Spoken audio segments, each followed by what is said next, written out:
Horror कहानियां थी। खून की प्यास पार्ट 2। और उसके बाद वो जंगल एक बार फिर से सुमन की चीखों से गूंज उठा। लेकिन आज की रात सुमन की चीखों को सुनने वाला वहां पर कोई भी नहीं था। अगर वहां पर कोई मौजूद था तो बस हरिया, जो कि अब एक भेड़िए में बदल चुका था। सुमन के बालों को पकड़कर घसीटते हुए वो जंगल के बीचों बीच एक जगह पर ले जा रहा था। अगली सुबह गांव में। अरे भाई, पता नहीं क्या बात है, अपने गांव का हरिया किसान और उसकी पत्नी सुमन दोनों गायब हैं। दोनों का कोई अता पता नहीं। अरे कैसी बातें कर रहे हो भाई, ये कब हुआ है? अरे पूरे गांव में खबर फैली पड़ी है। कल रात को दोनों खेत की तरफ जा रहे थे, लेकिन लौटकर आए ही नहीं। तो हो सकता है अपने खेत पर होंगे। पूरा गांव ढूंढ कर आया है भाई। जानते हो क्या मिला वहां पर? क्या हुआ भाई? क्या मिला? बताओ हमें, क्या मिला? अरे हरिया की पत्नी सुमन के कपड़े पड़े हुए थे। शरीर का एक एक कपड़ा फटा हुआ झोपड़ी के बाहर पड़ा था, लेकिन दोनों पति पत्नी का कोई पता ठिकाना नहीं था। अरे भाई, लेकिन उसका जो दोस्त है ना रामू किसान, उससे पता करके आते हैं ना। अब तक तो दोनों साथ ही खेत पर जाया करते थे। हाँ, हमें उसके घर जाना चाहिए भाई। चलो वहाँ चलते हैं, चलो। वो सारे लोग रामू के घर पर पहुंचते हैं। रामू अपने घर के बाहर बैठकर हुक्का पी रहा था। आज सारे के सारे लोग टोली बनाकर मेरे घर क्यों आ रहे हैं? क्या कोई मर गया क्या भाई? अरे कैसी बातें कर रहे हो? तुम्हारा सबसे अच्छा दोस्त हरिया और उसकी पत्नी गायब है, और तुम यहाँ बैठकर हुक्का पिए जा रहे हो हैं? रामू ने अजीब सी नजरों से उन सब गांव वालों की तरफ देखा, जिसकी वजह से वो लोग एक बार के लिए डर गए। गायब है? अरे गायब नहीं है, मुक्ति मिल गई है। उन दोनों को मुक्ति मिली है। इस दुनिया में आकर हर इंसान पाप करता है, और उसे उसके पापों के लिए मुक्ति मिलना बहुत जरूरी है। अरे ये कैसी बहकी बहकी बातें कर रहे हो भाई, हैं? और इसका चेहरा अजीब सा क्यों लग रहा है? लगता है दोस्त के मरने का गम बैठ गया है। पागल हो गया है शायद ये पागल। ये बात सुनते ही रामू चीख कर जोर से चिल्लाते हुए कहता है, पागल मैं नहीं हूँ, पागल तुम सब हो। और ये शैतानी जंगल अब तुम में से किसी को नहीं छोड़ने वाला, सबको खा जाएगा। याद रखना मेरी बात। शैतानी जंगल? कैसा शैतानी जंगल? लगता है रामू पागल हो चुका है। हमें यहाँ से चलना चाहिए भाई। चलो। तभी रामू की पत्नी बाहर आती है।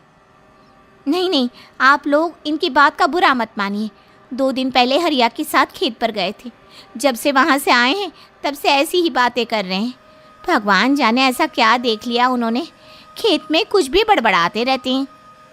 लेकिन गांव के लोगों ने कमला की कोई बात नहीं सुनी, और वो सब वहां से चले गए। रात अब धीरे धीरे ढलने लगी थी। तभी अचानक किसी ने धीमी सी आवाज में रामू को पुकारा। रामू, आ जाओ, मैं तुम्हारा इंतजार कर रहा हूँ। और सुनो, अपनी पत्नी को साथ लेकर आना, नहीं तो काम अधूरा रह जाएगा। ये आवाज सुनते ही रामू के चेहरे पर शैतानी मुस्कुराहट आ जाती है। वो धीमे कदमों से अपने घर के अंदर आता है। क्या हुआ? तबीयत ठीक है ना अब आपकी? मैं तुझे अपने साथ खेत पर ले जाने आया हूँ, चल। मैं तुम्हारे साथ कहीं नहीं जाने वाली। मुन्ना गहरी नींद में सो रहा है, और उसे अकेला छोड़कर मैं तुम्हारे साथ खेत पर नहीं आ सकती। वैसे भी तुम्हारे उन खेतों में भगवान जाने कौन सा राक्षस घूम रहा है, मुझे तो डर लगता है। रामू गुस्से में दांत पीसता अपनी झोपड़ी से बाहर आ जाता है, और कमला गहरी नींद में अपने बच्चे के साथ सो जाती है। तभी अचानक रात को रामू की झोपड़ी के ऊपर एक साया वही गाना गुनगुनाते हुए घूमने लगता है, जो हरिया के मोबाइल में बजा करता था। मैं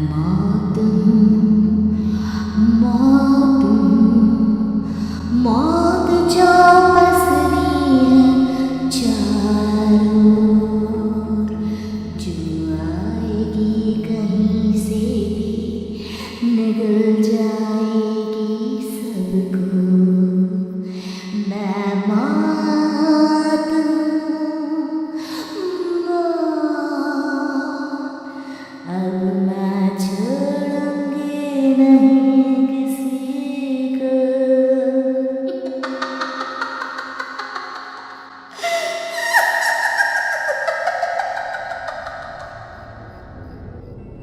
ये आवाज सुनकर रामू की पत्नी कमला की आंख खुलती है और वो देखती है कि उसका मुन्ना अपनी जगह से गायब था। कमला चीखते हुए बाहर दौड़ कर आती है।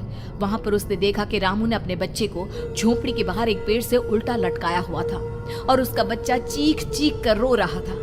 वहीं दूसरी तरफ एक साया बच्चे के ठीक नीचे आग जलाकर उसके चारों तरफ हैवानों की तरफ नाच रहा था। छोड़ दो मेरे बच्चे को।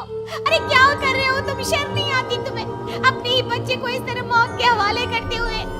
अपना बच्चा? किसने कहा ये मेरा बच्चा है? अरे ये तो उस रामू की औलाद है, इस गांव के किसान रामू की, और मेरी दुश्मनी इस गांव के हर इंसान के साथ है। क्या कैसी बात कर रहे हो तुम? और ये औरत कौन है? ये मेरे बच्चे को खा जाएगी। तभी अचानक से उस साया ने एक बेहद खतरनाक दिखने वाली औरत का रूप ले लिया और उसकी आंखों से आग निकल रही थी। सही पहचाना तूने, मैं तेरे बच्चे को खा जाऊंगी। अगर तू अपनी इस हैवान पति रामू के साथ जंगल नहीं आई तो मैं तेरे बच्चे को खा जाऊंगी। लेकिन क्यों? आखिर क्या चाहती हो तुम मुझसे? मुझे जंगल क्यों ले जाना चाहती हो? औरत बुरी तरह से ठहाके मार मार कर जोर जोर से हंसने लगी और साथ में रामू भी। ये तो तुझे वहाँ चलने के बाद ही पता चलेगा ना। अगर तू नहीं आई तो थोड़ी देर में तेरा ये बच्चा आग में जलकर मर जाएगा। चल जल्दी। नहीं मेरे बच्चे को छोड़ दो। तुम जहाँ कहोगे मैं तुम्हारे साथ चलने के लिए तैयार हूँ। और उसके बाद उस बच्चे को झोपड़ी में लिटाकर आगे आगे वो साया चल रहा था और उसके पीछे पीछे रामू अपनी पत्नी के बाल पकड़कर उसे घसीटते हुए जंगल की तरफ ले गया। जंगल में जाने के बाद, कितनी खूबसूरत हो तुम। आज की रात बस तुम और मैं एक दूसरे के साथ रहेंगे। मुझे तुमसे बहुत डर लग रहा है। तुम्हें क्या हो गया है? तुम तो बिल्कुल ठीक थे। वो होगा जो हमारे बीच होना चाहिए। तो आओ अपने आप को मेरे हवाले कर दो।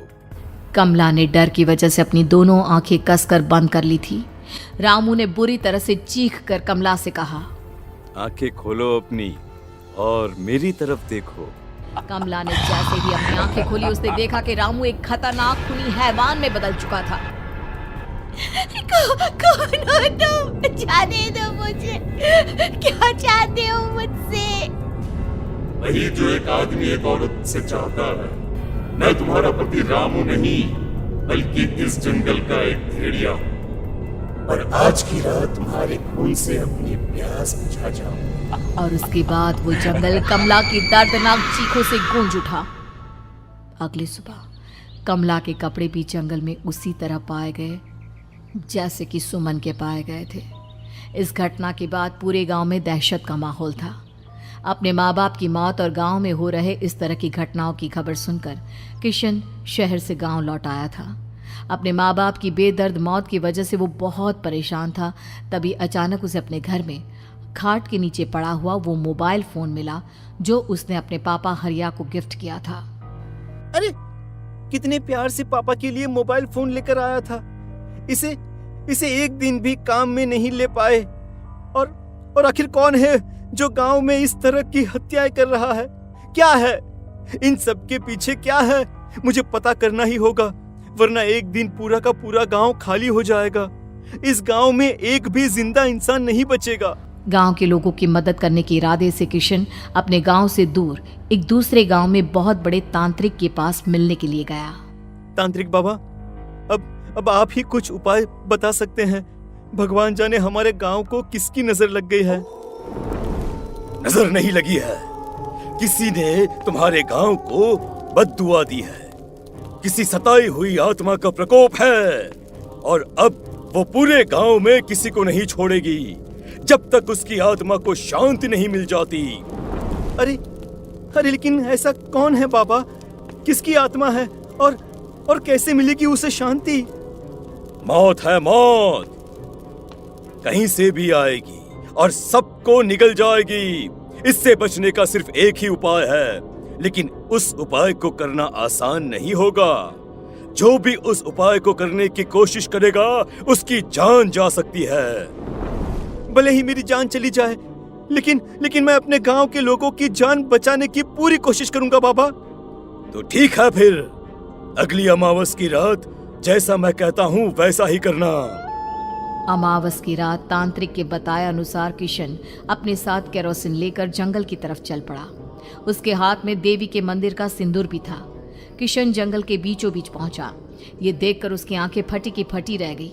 वहां एक उबलते पानी का तालाब था और कई लोगों की लाश लटक रही थी। किशन की माँ बाप की लाश भी वहीं थी। माँ, बापू, क्या हो गया? ये क्या हो गया? तभी वहां पर एक औरत और आदमी आते हैं। उन्हें देखकर किशन चौंक जाता है। गोपाल काका, आपकी तो 5 साल पहले मौत हो गई थी। और निर्मला काकी, आप? मौत तो हो गई थी, लेकिन तुम ये नहीं जानते कि हमारी मौत कैसे हुई थी। क्या कहना चाहते हैं आप? कुछ नहीं, बस ये जान लो कि अब इस गांव में कोई जिंदा नहीं बचेगा। लेकिन क्यों काकी? क्योंकि 5 साल पहले इन गांव वालों ने मुझे डायन बताकर पत्थर मार मार के मार डाला। मेरी कोई गलती नहीं थी। गांव का एक बच्चा क्या लापता हुआ, सारा इल्जाम मेरी पत्नी पे डाल दिया। और जब मैंने निर्मला की जान बचाने की कोशिश की तो मुझे भी मार डाला। आपके साथ ये बहुत गलत हुआ काकी, लेकिन आप जो कर रहे हैं वो भी सही नहीं है ना? तुम यहाँ से चले जाओ वरना तुम भी नहीं बचोगे। हमारी आत्मा पिछले 5 साल से मुक्ति के लिए भटक रही है। चले जाओ यहाँ से। मौका देखकर किशन सिंदूर उन दोनों के ऊपर डाल देता है। उनका शरीर जलने लगता है और वो भयानक तरीके से चिल्लाने लगते हैं। अगले ही पल किशन उनके ऊपर केरोसिन डाल देता है और वो दोनों जल जाते हैं। किशन अपने माँ बाप और दूसरी लाशों का अंतिम संस्कार करवाता है और अपने घर लौट आता है। लेकिन वो अभी भी इस बात से अनजान है कि मोबाइल अभी भी बज रहा था। मैं मौत हूँ, मौत।